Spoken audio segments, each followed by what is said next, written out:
So, apparently the last couple of days we've seen the whole Ferguson thing went down, and I understand a lot of people has had a lot of tensions and stuff. Now, I personally did not want to interject and make obvious opinions or anything like that, pretty much blow up opinions whatsoever, until all the facts came laying down. Now, this article came out today that pretty much was trying to lay down a fact, but honestly, I believe this should have came out much earlier. A story from Reuters, which was posted on Raw Story, states here: Michael Brown, an unarmed teenager shot and killed by a police officer in St. Louis suburb on Saturday, appears to be the same man in a video of a store robbery that took place just before his death, police said in a report released on Friday. Here are the key points in the Ferguson Police Department's incident report on the robbery. 1.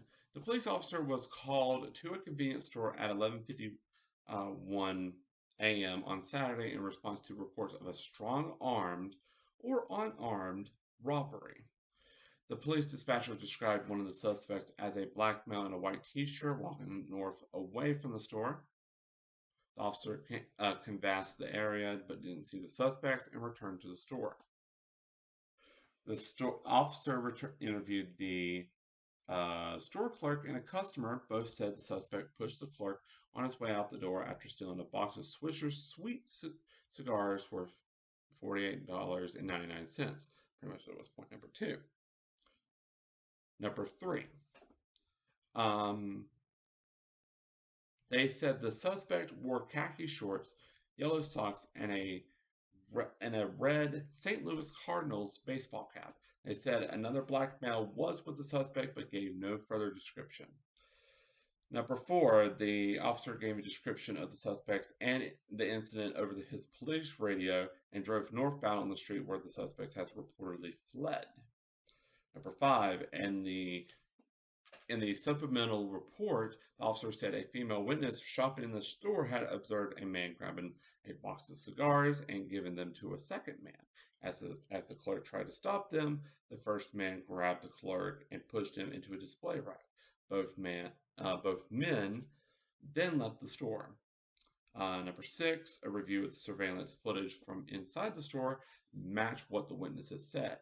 Number 7, shortly after talking to the witnesses, the investigating officer was called to the scene of the shooting. The officer said he recognized Michael Brown, the man who was shot, as the primary suspect in the convenience store video. And pretty much that was it. That's pretty much the 7 points that were mentioned by pretty much the Reuters article that was pretty much in the incident report for the Ferguson Police Department. Now, just my point of view. Why wasn't this released earlier? Why wasn't it? You could have saved yourself a lot of grief and misery if you didn't release this earlier. Why? Because you already have enough bad press from your militarized tactics you already released on the protesters. You already went beyond the duty and pretty much harassed protesters. You pretty much threatened them. You pretty much gassed them. You pretty much shot at them. You even aimed sniper rifle lasers at them. Some of those, especially the tear gas, is against some Geneva and UN regulations. So you're committing international crimes here. International crimes you're committing with this, with your protesting. Not just U.S.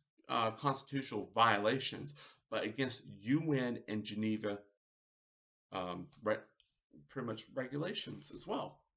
You're breaking more than just that. And you're not only that, you were already being sued by the Washington Post, the Huffington Post, the ACLU, and many other people. Countless other many people by this.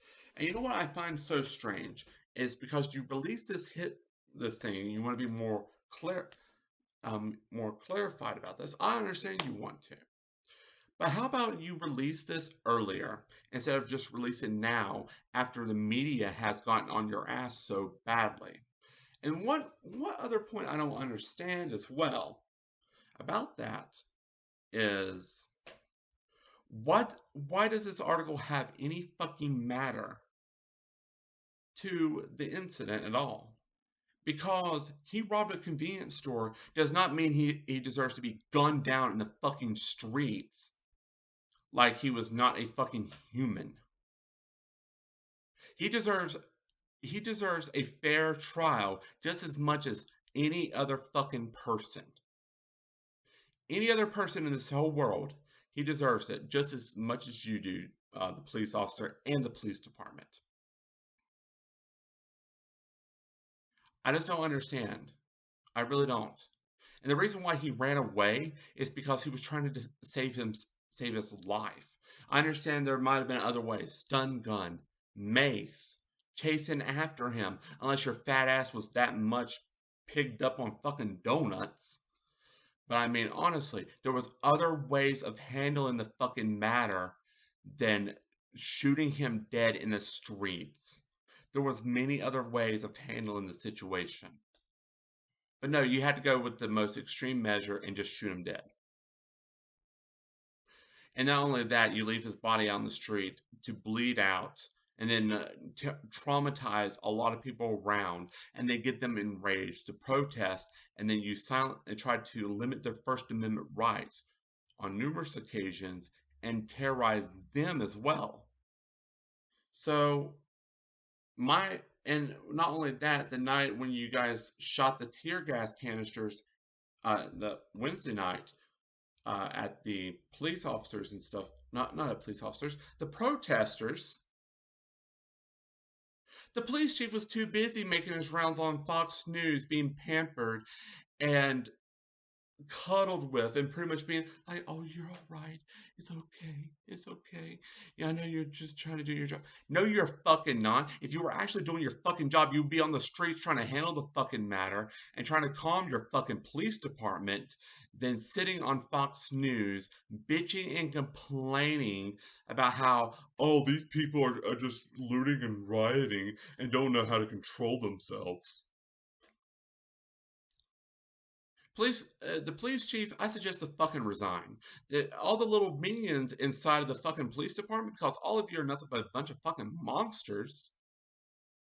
All of you might want to take a reconsideration at your fucking job, because if you're only there to be fucking trigger happy, I suggest to fucking resign too. Because being a police officer is protect and serve, not to protect your own ass and then think you can be trigger happy and shoot everyone down.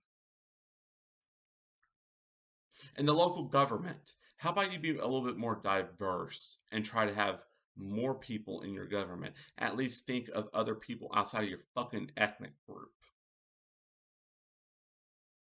Because out of the many complaints I have heard from your community as well, from videos, from social media and stuff, there's a lot of hostility in that community, and there has to be a lot of patches and stuff. So honestly, Ferguson, you have a lot of shit to repair, and this hit piece right here doesn't help it either. How about you look at your own police department and fix it before you start shaming the victim of the shooting and everyone around him? Because honestly, it doesn't even help you when there's also when there's also news articles coming out where you're taking some of the eyewitnesses and intimidating them by beating them, torturing them, and then mocking them while you're beating the fuck out of them on the pavement while they're handcuffed and they're vulnerable. So honestly, you pieces of shits, how about you fix your fucking police department instead of blaming it on the victim? Because all you're doing is guilt shaming. That's all you're doing. You're blaming the victim. You're blaming the victim for the crime when really you need to look at yourselves and blame your damn selves for your fucking conduct. Really.